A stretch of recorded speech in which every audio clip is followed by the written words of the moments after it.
सबसे पहले नाम बताइए और किस क्लास में पढ़ते हैं आप? जी, मेरा नाम कृष्णा साहू है। मैं यहाँ पे कक्षा 8 का छात्र हूँ।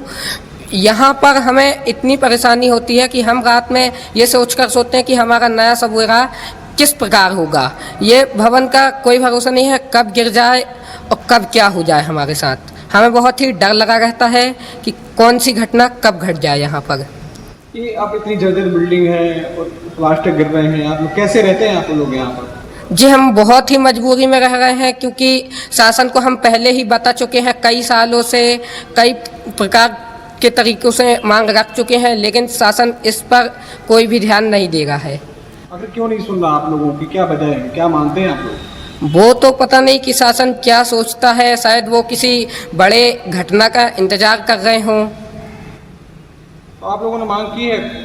जी, कई प्रकारों से हमने मांग की है। अभी पूर्व में हम लोगों का आंदोलन भी हुआ था, उसमें भी हमने अपनी 21 मांगों में इस मांग को भी रखा था कि भवन का जो है नवनिर्माण किया जाए, लेकिन प्रशासन ने इस पर भी कुछ ध्यान नहीं दिया। और अभी जब प्लास्टर गिर गया तो वह बोलने लगे कि नीचे शिफ्ट हो जाओ, तो मतलब ऐसा तो नहीं होता कि नीचे शिफ्ट हो जाओ। कितने छात्र रहते हैं आप लोग यहाँ पर? हम लोग यहाँ पर 100 छात्रों की सीट है, लगभग 80 तो रहते ही रहते हैं। 100 है जिसमें से 80-85 बने ही रहते हैं हमेशा।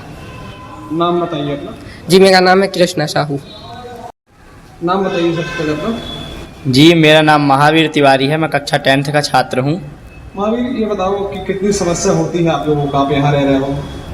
सर डर लगता है आप लोगों को, नहीं लगता है यहाँ पे? सर, डर तो बहुत लगता है ना, पर क्या कर सकते हैं सर, अब मजबूरी भी है हम लोगों की, एक तरीके से रहना है। अगर शिक्षा ग्रहण करना है तो फिर ये सब तो थोड़ा बहुत सहना पड़ेगा। पर सर, इतने में अगर शासन इस चीज़ को नहीं समझता सर, तो अब उसमें हम कुछ कह नहीं सकते उन लोगों को, है ना। आखिर कितनी परेशानी होती है आप लोगों को, किस तरह से रहते हैं आप लोग यहाँ पर? सर, परेशानी तो हमें बहुत होती है सर। अब क्या कहें, अब है ना, जैसे कि अभी रूम का ठीक है प्लास्टर गिर गया, एक बार ऐसे ही हॉल में हुआ था, है ना, मतलब पुराने समय में। और हमने इस चीज़ के लिए सर लेटर भी दिया था, आवेदन भी दिया था और वरिष्ठ अधिकारियों से बात भी की थी, है ना। तो यही बोला जाता है उन लोगों के द्वारा कि ये सब काम हो जाएंगे। और उनने समय भी मांगा था शायद तक, है ना, आधे से ज़्यादा कामों के लिए, बट वो समय पर काम नहीं करते हैं। और हम लोगों को सर इस तरह की परेशानी झेलना पड़ता है इन सब चीज़ों के कारण। ये बिल्डिंग जर्जर हो गई है, अब उन्होंने बोल दिया कि बिल्डिंग रहने लायक नहीं है, लेकिन इसके बावजूद भी आप लोग रह रहे हैं।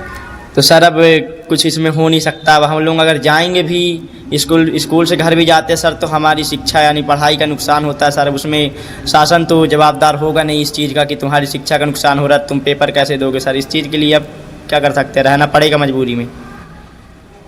अगर मान लो कोई हादसा होता है तो कौन जिम्मेदार, किसको मानेंगे आप लोग? सर, हम तो शासन और प्रशासन को मानेंगे जिम्मेदार, क्योंकि जो भी कारण है सर, हम लोगों ने तो अपनी तरफ से मांग पहुंचा दिया और हम लोगों ने लेटर भी दे दिया है ना। अब इसके बाद अगर शासन नहीं सुनता है सर, तो वो उसकी गलती है। नाम बताइए तो।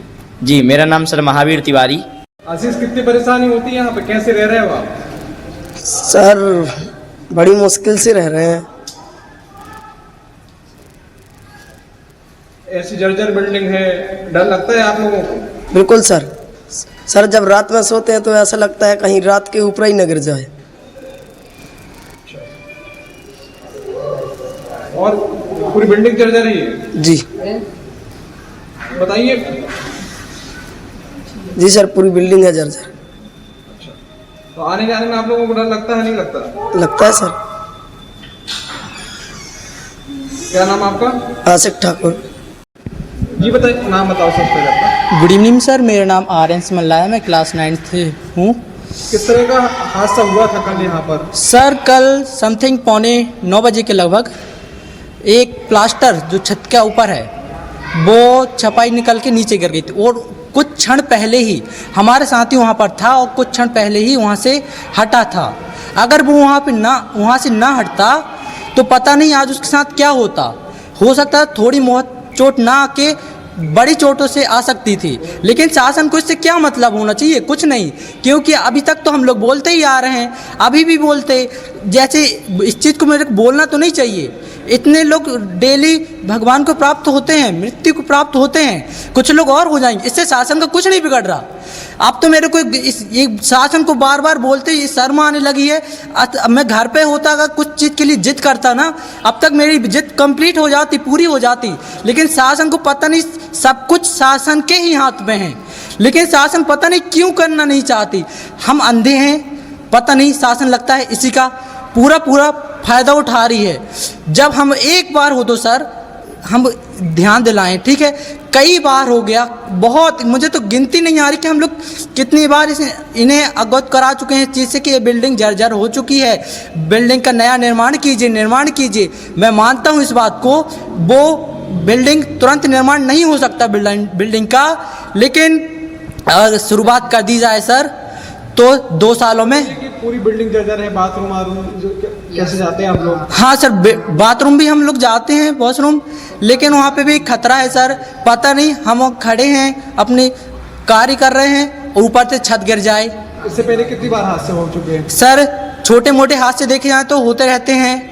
अभी आप देख रहे हो कहीं का भी छत देख सकते हैं आपको सीलिंग नज़र आएगी, बहुत ही उसमें शीत आ चुकी है, कमज़ोर नज़र आएंगे। आप नहाने भी देख सकते हैं, वॉशरूम वहाँ की भी जो दीवारें वो जर्जर हो चुकी हैं। यानी आप ये कह सकते हैं पूरी बिल्डिंग जर्जर हो चुकी है। नाम बताइए सर। मेरा नाम आर्यन मल्ला है।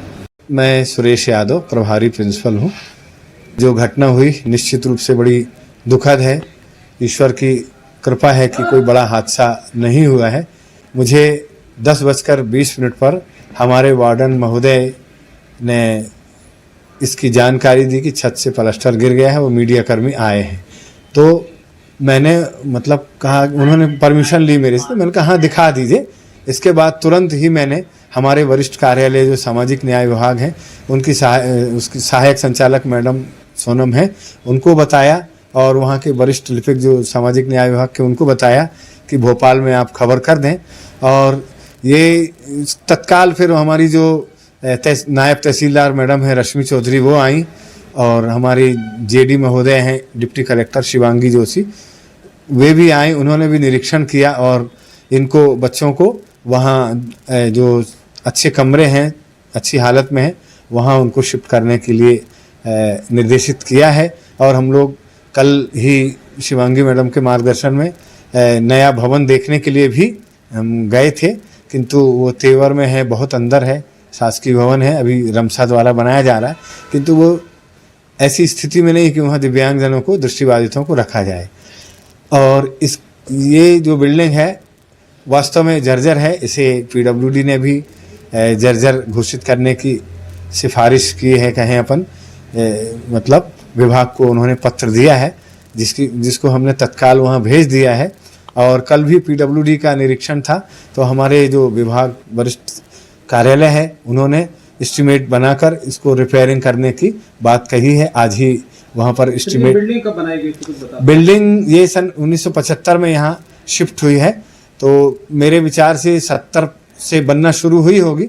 और भूकंप जब 96 या 97 में जब भूकंप आया था, उस समय का भी झटका झेली है, और इसकी उस समय रिपेयरिंग की गई थी। समय समय पर यहाँ रंगाई पुताई के साथ साथ टाइल्स वगैरह लगाई गई हैं और रिपेयरिंग की गई थी। रेनोवेशन किया गया था 18-19 में, वो भी अंदर का किया गया था, बाहर का नहीं हुआ है। इसका एस्टीमेट वहाँ पर 9 लाख से ऊपर का एस्टीमेट और गेट रिपेयरिंग, बाउंड्री रिपेयरिंग का एस्टीमेट विभाग को भेज दिया गया है। क्योंकि बिल्डिंग जर्जर हो गई है, लेकिन बच्चों को वहाँ रखा जा रहा है। अगर कोई हादसा होता तो कौन जिम्मेदार हुआ इसका? निश्चित रूप से हादसा होता तो हम सब, हमारे विभाग की ही जवाबदारी है। और इसी बीच ये नई बिल्डिंग की मांग बहुत दिन से चल रही है। तो अभी यहाँ पर जो खाली जगह आप देख रहे हैं ग्राउंड, वहाँ पर नई बिल्डिंग बनाने के लिए इनका जो सर्वे हो चुका है पीडब्ल्यूडी का, पीआईओ जो विभाग है उनकी भोपाल से टीम आई थी। उन्होंने मैप स्केच करके किस तरह की बिल्डिंग है बनना है, डिजाइन करके कलेक्टर महोदय को हमारे विभाग के माध्यम से भेज दी गई है। जैसे ही वहाँ से अप्रूव होगी वो नक्शा वहाँ पर विभाग में भोपाल में भेज दिया जाएगा और राशि स्वीकृत होकर के यहाँ पर नया भवन बना दिया जाएगा। 4 मंजिल भवन यहाँ बनना प्रस्तावित है। लेकिन जब तक कोई बच्चों के लिए वैकल्पिक व्यवस्था में हम हमारे को निर्देश प्राप्त हुए कि हम विज्ञापन दें और आसपास कहीं इनके सर्व सुविधायुक्त वातावरण में बिल्डिंग मिले तो इन्हें किराए से हम रखने के लिए बिल्डिंग का प्रस्ताव कलेक्टर को भेजेंगे। तब तक के लिए हमारे जो संयुक्त संचालक मैडम है, उन्होंने जो कमरे यहाँ पर अच्छी हालत में हैं, रह सकते हैं जहाँ बच्चे, वहाँ पर उन्होंने शिफ्ट करने के लिए कहा है। कितने बच्चे हैं छात्रावास में अगर बात की जाए तो? छात्रावास में अभी वर्तमान में टोटल लगभग 50 बच्चे हैं। कुछ बच्चे राखी के त्यौहार के लिए गए हुए हैं और अभी यहाँ पर 19-20 बच्चे छात्रावास में जहाँ आप देख कर आए वहाँ रह रहे हैं। तो अभी लगभग 50 यहाँ के दोनों बिल्डिंगों के मिला के लगभग 50 के आसपास छात्र हैं। अगर आप ये वीडियो YouTube पर देख रहे हैं तो हमारे चैनल को सब्सक्राइब करें और बेल आइकन को दबाना ना भूलें। अगर आप Facebook पर ये वीडियो देख रहे हैं तो हमारे पेज को लाइक करें।